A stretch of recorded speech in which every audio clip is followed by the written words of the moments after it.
If opinions are like arseholes and everyone has one, it is a shame to me that there aren't more bookshops. Because, from what I can tell, it's the only place you can really buy the equipment to grow a decent one. Yeah, that is how I'm starting this video.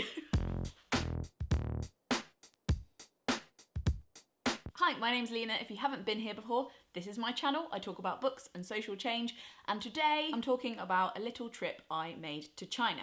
Now, I work in the publishing industry, and from what I feel, and know, women know things as well as feel things, when it comes to opinions, Amazon provides lots of books to enhance and strengthen a hand-me-down. A potted sprig opinion from a parent, a vague, unexplained belief from a beloved school teacher, a grudge from a long decomposing ancestor. But it is in bookshops that I surrendered my long mimicked feelings to the carefully studied teachings of those who have taken the time to build their worldview on knowledge, logic, and/or true experience. I think that is much better. When I walked into Page One bookshop in Beijing, I had the feeling far from home of visiting a cathedral or a temple. Shelves, books, ceiling lights, all familiar components, but dreamt up on a different continent and all the more beautiful for its newness to me. That is to say, bookshops and the books that sit within them form opinions. I work in publishing and I believe that my industry, the craft of curating and guiding writing and making it into books, is a big, big job and a really fucking important one. And that is where my recent trip to China comes in. I was offered a place on an educational trip to China this summer, thanks to London Book Fair and Oxford Brookes University, as not because of this influencer thing, but because I was a promising young person in publishing.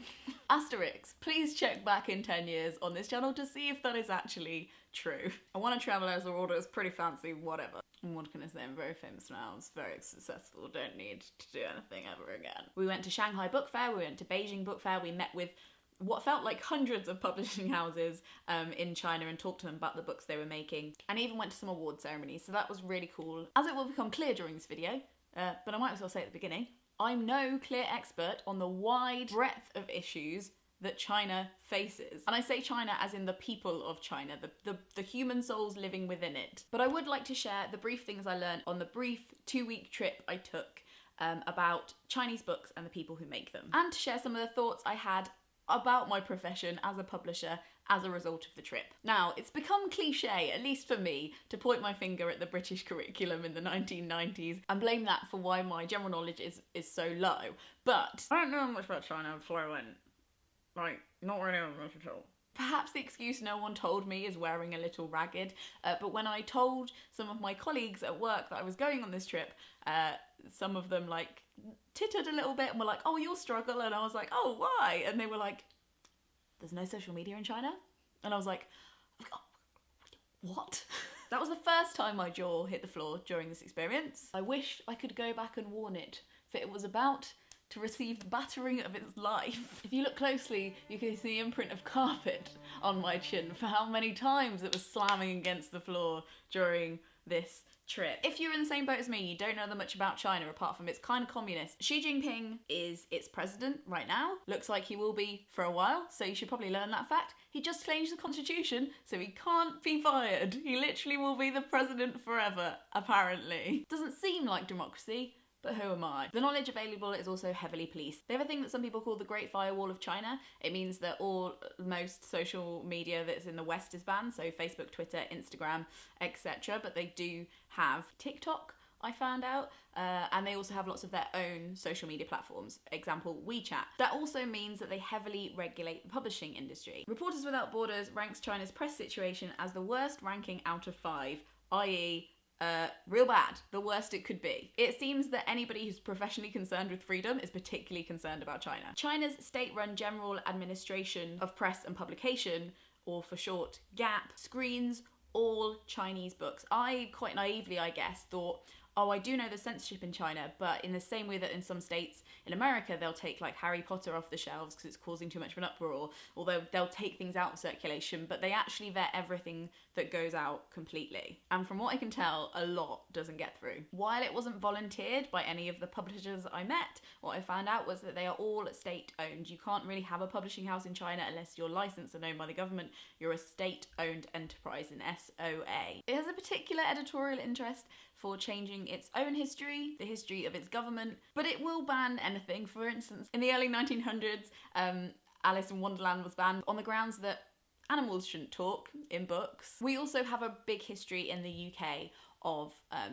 censoring books. So I don't want this to be me going, oh, this country's really bad for censoring books, but I think we're lucky in this country that we have those freedoms, and those freedoms haven't been given to us by a government, they've been won. So I think it's important to recognise that we also have a really shitty history of banning books. I also don't want this video to be completely negative, because while it's obvious from my channel that I would disagree entirely with the way the Chinese publishing industry is controlled, and it was incredibly hard to watch and sit within. I met some incredible people on that trip, and I learned some really great stuff about Chinese culture and the Chinese publishing industry that I want to share too. So if you allow me, I'd like to serve you the classic dish, the shit sandwich. Good, bad, good. Although we'll see how we get on with the second piece of bread. I'm sorry if that shit sandwich actually turns into shit toast. Good things. Number one, they still connect with readers online. A lot of them have their own accounts on WeChat where they communicate with readers, and one publisher even showed me their TikTok account where they look like they're doing some really fun things around engaging people in reading and encouraging people to read, which made me really happy. Finding social media managers over there, it might surprise you, was hard, but I did find a few people who were doing social media in their publishing houses, and that was really cool. When we were visiting the East China Normal University Press, they were telling us that there is a huge craze for garbage sorting because of the new garbage sorting laws in Shanghai. So they have books on how to sort your rubbish. They'd sold 200,000 copies of that book already. Related to that, another good thing was how interesting the scale of it was, because obviously Britain is quite a small country, they can shift this incredible amount of units, and because the cities are so big, I can imagine the scope for working with people must be incredible.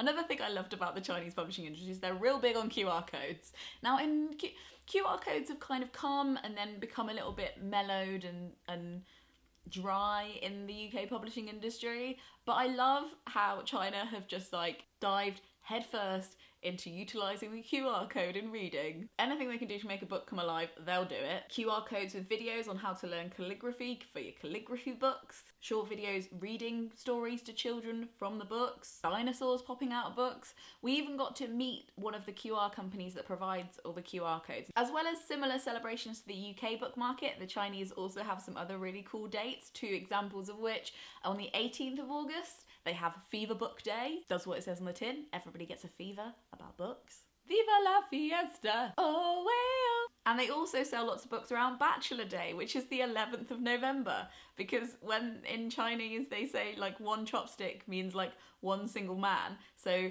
that's just 11th of November is lots of single men. So they use it as an excuse to sell books to single men. And if you've read anything about the one-child policy, you'll know that there are statistically more of them. Another thing was that it seemed more common, to me at least, in China, that Chinese publishers actually had bookshops. This happens so rarely in the UK. In fact, I can think of one, Persephone. They sell books to their customers. Everybody else doesn't really have a bookshop where they can actually meet their readers and talk to them. One publishing house actually opened the first 24-hour bookstore in Beijing, just saying, London still doesn't have a 24-hour bookstore.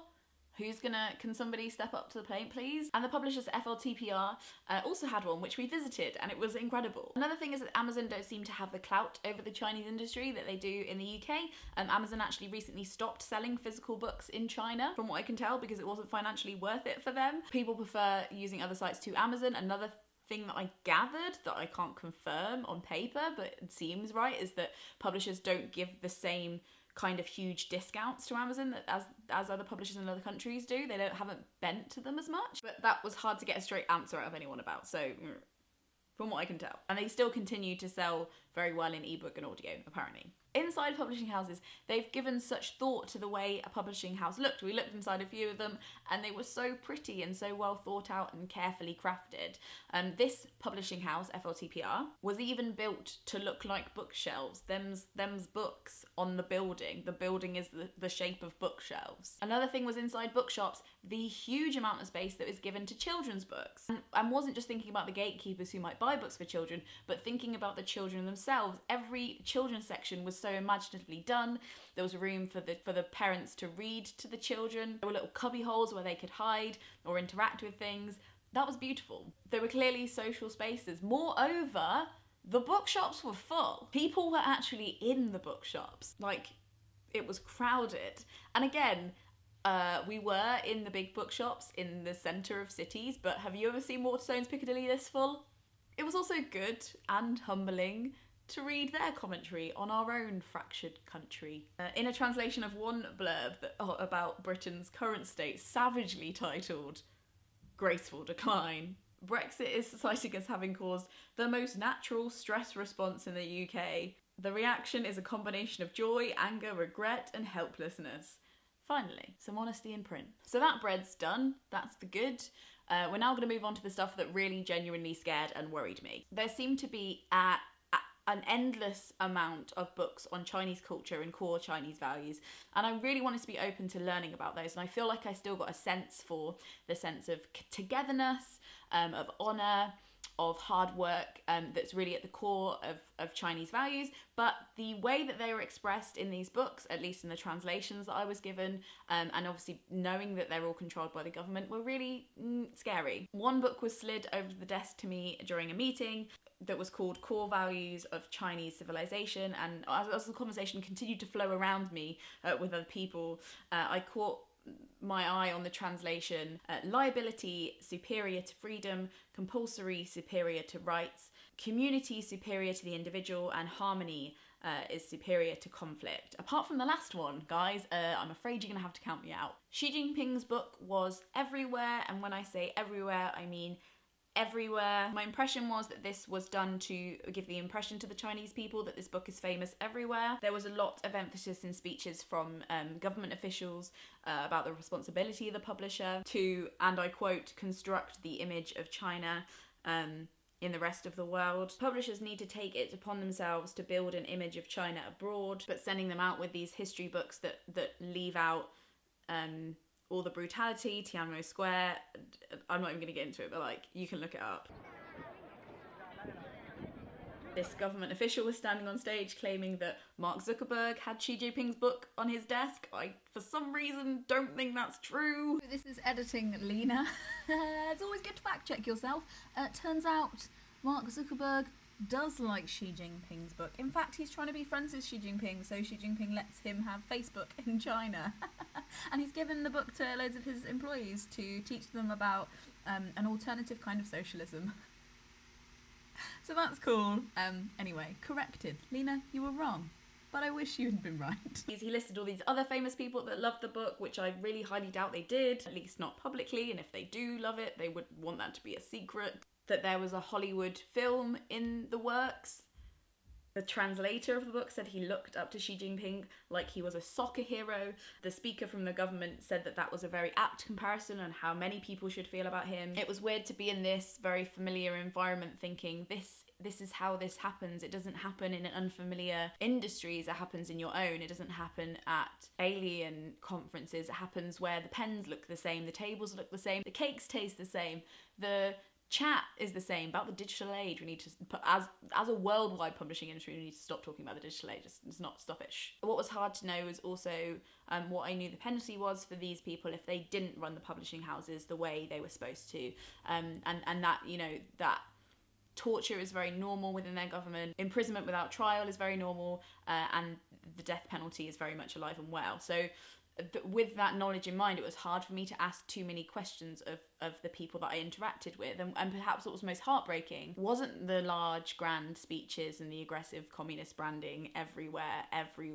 It was the awkward moments and little frustrations that divided me from what I see as my international colleagues in the industry. Sitting there on a stage during a panel discussion and being asked what the most popular books about China were in the UK, and me along with some of the other delegates from the group listing those books. Us reeling off name after name of Chinese authors that have sold millions of copies around the world, and being met with looks of confusion from young Chinese translators because they'd never heard of those names at all. Having moments of giggling and affinity with women my age at parties, only to exchange book recommendations over dinner and sit next to them as they search for my reading recommendations on their phones, only to be greeted on their screen with no results found, while mine is full of results. A small silence settling between us, the ocean rising up between our seats again. Similar problem to the UK, constantly meeting officers absolutely chock-a-block with women, laughing about that together, and it's comparing, because it's the same in publishing, it's like 80% women in the UK, but then going to the formal events and hardly seeing any women on panels, visible at the top, on stage, men.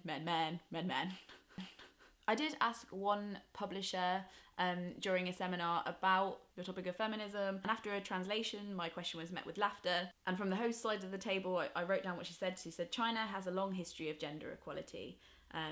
It is intrinsic in our culture. In other words, there is no problem here. I was met with the same answers when I asked about racism. We don't have it here. It's actually better to be a minority race in China. You should really watch the documentary China: A New World Order, which has just gone up on the BBC, all about the internment camps, or what I would genuinely refer to as genocide camps they're putting Muslims in at the moment in China. We've all heard somebody describe the feeling of going into a library of bookshop being spiritual, almost religious. As much as it's a tired trope, it's probably because it's quite true. Many of us in the book industry frequent bookshops once, twice, 3 times a week, much like some kind of sacred turn around a quiet church or a visit to a gravestone of somebody long admired. It's a frequent sabbatical, a break from the madness, a moment to stand among the pages of life itself. Before I visited China, I would have thought that while the hymns were in a language that wasn't my own, the pews different, the layout changed, at least the gods we turned to at the altars were the same. And I guess the issue I face here as a publishing person is, I know as an industry, we publish a lot of Chinese writers that are censored in China. I think that's incredible. But we also publish a lot of books that have been censored by the Chinese government and then are given out into the UK, and we publish them without the note that they're censored, from what I can tell, from what I know. We also, as an industry, sell textbooks into China, and we change the facts in them to be lies. We won't use unfacts here, lies, so that we can sell them into the Chinese market. I am very conflicted about that. I want to read the books that were recommended to me by Chinese people in China. I want to read them, but I have to know when I read them that the writers weren't free to write exactly what they wanted, and if they did, some of it might have been taken out. China is so huge. It's like 1/5 of the world's population. 1/5. I don't want to have to look 1/5 of the women in the world in the face and watch their brows furrow at the name Margaret Atwood. But I also don't want my brow to furrow when they list off the writers that have inspired them. In 2015, lots of booksellers were kidnapped by the Chinese government from Hong Kong. They were selling books that were banned in China, and they were kidnapped on the border. Their bookshops were sold off, and it was really bloody scary. You can read about it. It's really unresolved and chilling. I believe that if we're to believe Roland Barthes, and we know that when the work is written, the author isn't the sole proprietor of that work, then we must acknowledge that the book is a free citizen. It has no birthplace, no passport, no ID card. You can't scan its retina or tie it up. It will run all over the globe, whether you like it or not. All I know is that it broke my heart to see this segment of our global reading community not being served as it deserves. And I wonder what responsibility we have as people who don't live in that country, but benefit from that industry and buy and sell from it, what our responsibility is to them. As I flew back over the mountains, over the sea, and back to the UK, where I knew I had all of my rights, I tried to write down what I really thought the role of a publisher was, and here's what I came up with. The role of a publisher is to faithfully report the objective truth and the independent experts that defend it. Their loyalty should be to the reader,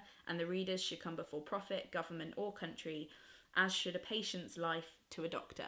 I find it interesting that doctors and other professions have a code of ethics, and I don't think we do as publishers, or if we do, I haven't fucking been given one. I would like that laminated sheet in my pigeonhole, please. In summary, I met some incredible, intelligent, important people in China. I had some great experiences, but it would, I think, be strange of me to say I had an amazing time in China, because while I met incredible people, I wasn't allowed to explore the extent of the conversations I'd like to have with them. And while I enjoyed the cake and the wine and the historical monuments and the things I got to explore, it would be crude, I think, to say that I had an amazing trip, because to sit in an industry that you love and experience an environment where the people who make the books aren't given the same freedoms as the characters within them, that was deeply unsettling and unpleasant. I don't know how to stop that. I'm not an expert, I'm a young person in publishing,